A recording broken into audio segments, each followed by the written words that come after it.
दोस्तों, अगर आप भी अर्तुगरुल गाजी ड्रामे को पसंद करते हैं तो इस वीडियो को लाइक कीजिए। जहां ये ड्रामा आलम इस्लाम के अंदर मकबूलियत हासिल कर रहा है, वहीं ये यहूदियों की नाक में दम किए हुए हैं। अगर आपको यकीन नहीं आता तो आखिर तक इस वीडियो के देखिए और हम आपको सच्चाई से रूबरू कराएंगे। अमेरिकी राष्ट्रपति ने अर्तुगरुल गाजी सीरियल को खामोश बम कहा है। इसी से आप अंदाज़ा लगा सकते हैं कि कितनी बौखलाहट अमेरिका को इस ड्रामे से हो रही है।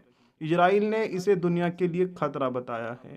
इजराइल यहूदियों का वो अड्डा जहां से दहशतगर्दी दुनिया में फैलाई जाती है, वो इसको दुनिया के लिए खतरा बता रहा है, क्योंकि उसको खुद खतरा है वो जो दहशतगर्दी फैलाता है।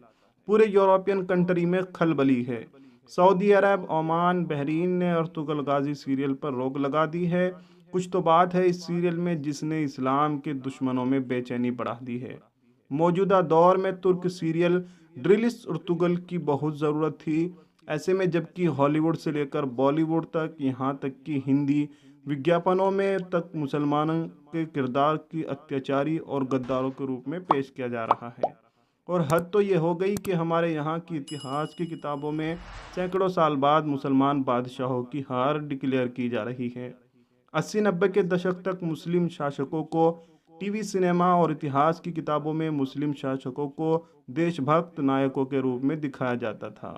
गुजरे ज़माने की फिल्मों में मुसलमानों के किरदार ऐसे होते थे कि उनकी ईमानदारी की मिसाल दी जाती।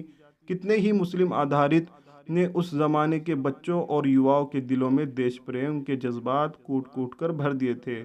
आज अगर किसी फिल्म में गुंडे मवालियों के जो सीन होते हैं, उनमें मुस्लिम इलाकों के ही सेट बनाए जाते हैं। मस्जिदें, दरगाहें, हरी झंडियाँ, चरस, गांजे, शराब, जुए के अड्डे, दाढ़ी टोपे वाले आदमी, बुर्के वाली औरतें मुख्यतः से फिल्माई जाती है। यकीन मानिए ये साजिश ही है। सिनेमा के ज़रिए आज आपको आतंक का अड्डा बताया जाता है। और आप बताइए मुझे, क्या आपके गली मोहल्लों में ऐसा ही होता है जैसा कि फिल्मों में और किताबों में आपके बारे में दिखाया जाता है?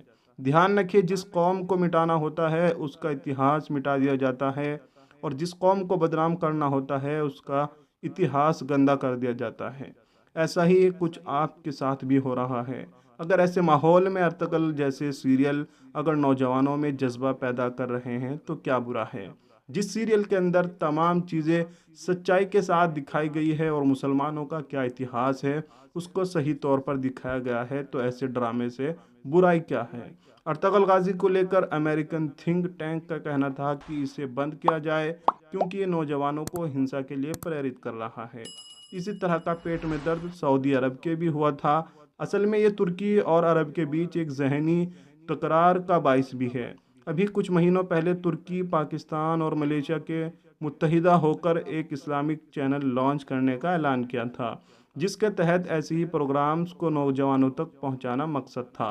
और इमरान खान खुले मंच से इसकी तारीफ कर रहे थे और आगे डबिंग करने का ऐलान भी कर चुके थे। लेकिन ऐन वक्त पर सऊदी की तरफ से इमरान की टांग खींच दी गई और जिस प्लेन से इमरान खान को बिन सलमान ने अमेरिका भेजा था उसे वापस बुला लिया गया और दुनिया को बताया गया कि वो प्लेन में तकनीकी खराबी थी।